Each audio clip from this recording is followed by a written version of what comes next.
Hi everyone, I am Prince. Hello everyone, I am Prince.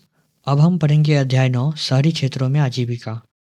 यह अध्याय हमें शहरी क्षेत्रों में लोगों की आजीविका के बारे में बताता है। इसमें उद्योग, सेवाएं और व्यापार जैसी गतिविधियों का वर्णन है। यह हमें यह भी बताता है कि शहरी क्षेत्रों में लोग अपनी आजीविका कमाने के लिए किन किन समस्याओं का सामना करते हैं। तो चलिए एक एक करके सभी पॉइंट को अच्छे से जानते हैं। पहला पॉइंट है शहरी आजीविका के प्रकार। शहरों को कृषि उत्पादन के लिए हमेशा गांवों पर निर्भर रहना पड़ता है। शहरों में लोगों का मुख्य पेशा खेती बाड़ी नहीं होता है।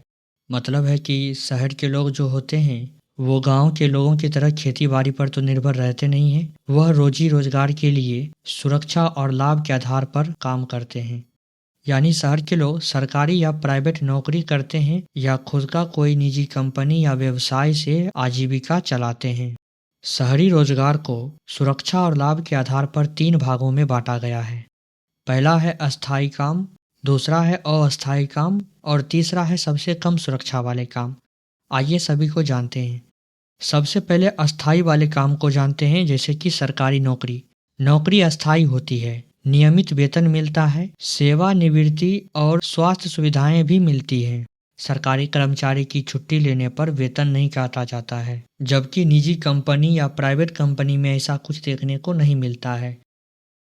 प्राइवेट कंपनी की बात किया जाए तो वहाँ पर दोनों तरह के काम देखने को मिलता है, अस्थायी काम भी और अस्थायी काम भी। निजी कंपनी में अस्थायी काम को देखें तो बड़ी प्राइवेट कंपनियों में कुछ अस्थायी कर्मचारी को सरकारी नौकरी जैसी अच्छी तनख्वाह और सुरक्षा मिलती है। सभी को नहीं दिया जाता, पर कुछ पदें ऐसे प्राइवेट कंपनियों में भी होते हैं जिन्हें अच्छी तनख्वाह और सुरक्षा दोनों मिलते हैं। वहीं प्राइवेट कंपनी में अस्थायी काम भी देखने को मिलते हैं। ऐसे काम करने वाले लोगों को कम वेतन मिलता है, नौकरी असुरक्षित रहता है, इन्हें सामाजिक सुरक्षा यानी पेंशन या स्वास्थ्य जैसे लाभ नहीं मिलते हैं।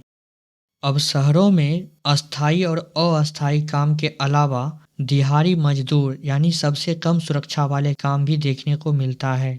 इनके पास कोई विशेष हुनर नहीं होता है, इन्हें महीने में कुछ ही दिन काम मिल पाता है। ये अक्सर दूर दराज के इलाकों से काम की तलाश में आते हैं और सबसे कम सुरक्षा के अंतर्गत काम करते हैं। तो इस तरह से शहरी रोजगार को सुरक्षा और लाभ के आधार पर 3 भागों में बांटा गया है।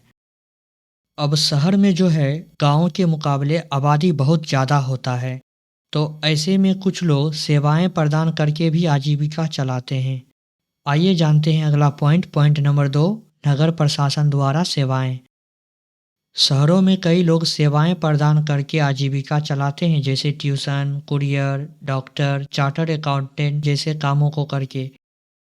कुछ अतिरिक्त महत्वपूर्ण बिंदु को भी जान लेते हैं जो कि एनसीईआरटी के बुक में दिए गए थे, जैसे कि महिला सशक्तिकरण के बारे में बताया गया था।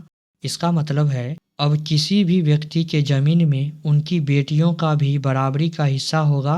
यह कानून महिलाओं के सशक्तिकरण के लिए हिंदू अधिनियम 2005 में संशोधन करके लाया गया था।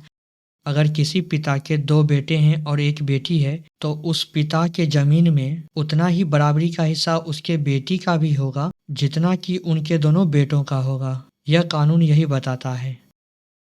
दूसरा महत्वपूर्ण बिंदु था सरकारी नौकरी का आकर्षण। शहरों में अधिकतर लोग सरकारी नौकरी की ओर आकर्षित होते हैं क्योंकि यहाँ स्थायित्व और सामाजिक सुरक्षा जैसे पेंशन, स्वास्थ्य लाभ ऐसी सुविधाएं मिलती हैं जो कि अस्थायी या दिहाड़ी काम में नहीं होती है।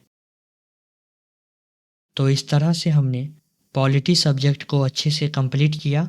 हर एक अध्याय के हर एक बिंदुओं को अच्छे से जाना। मुझे उम्मीद है कि वीडियो आपको पसंद आया होगा। अगर वीडियो अच्छा लगा तो आप वीडियो को लाइक कर दीजिए, चैनल को सब्सक्राइब कर लीजिए। मिलते हैं आगे के वीडियो में, तब तक के लिए बाय बाय।